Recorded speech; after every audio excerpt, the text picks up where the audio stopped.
السلام عليكم ورحمة الله وبركاته. أكم جرتن هردفتوني channel أبا مسلم. برنوتا حالا برباجتا تكون إسنيف كبدي رفيرة. سنسمع لهم أنجتن setting أبا سدي بالبلي قيسيرو أبي خان الرابطني أبي خبرا سنتا يرو أسيباتني بكبرا سنتن أكيد سندرو بيزي تكلم يرو تكتا كلمة تاي سنيجا بالبلي.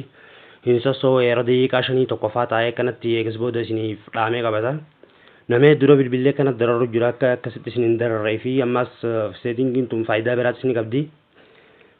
Faayidaan biraa ta'e isin qabdu maal yoo kan jettan taatan faayidaan isin qabdu bilbila keessan dachaa kudhaniin saffisa isaa dabaluudhaaf settingii sadeen tan sirreessitanii mee ilaaltan settingin tun settingii akkaan barbaachistuu taate ammuma sirreeffachuu qabdan seentanii warri maatii chaanala kanaa taatan laayik godhuudhaan barnoota jalqabnu warri ammoo durumaanuu maatii chaanala kanaa taatanii jirtan laayik godhuudhaan jalqabnu warri immoo haareen amma chaanala kana dhuftan subscribe like share walii godhaa barnoota keenya jalqabnu.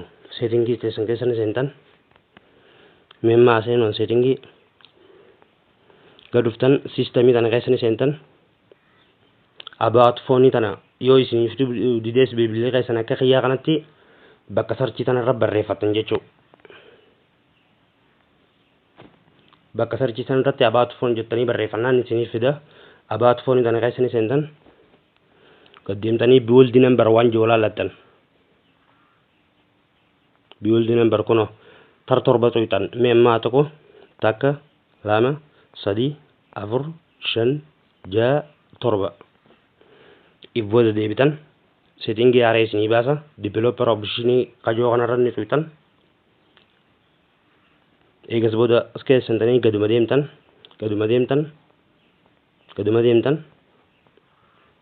suutumaan gadi deemtu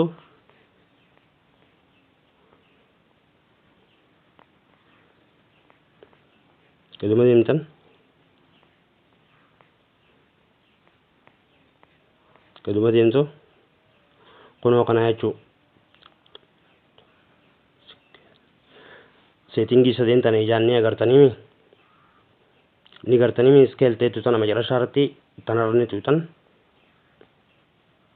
kunooti ka gubbaa nimaatonni off teetu tanarratti okay godhattan ka itti aanu kanarrattis ni tuytan isiniif galu jiraa wanti niin jedhu laalaa likkitti ammaas kanarrattis off isan irratti okay godhattan ammaas kanarra ni tuytan unoo laala ammaas kanama gubbaa kanarratti asirratti tuqattan settingii kana dhibbarraa dhibbatti sirreeffattanii jirtanii jechuudha.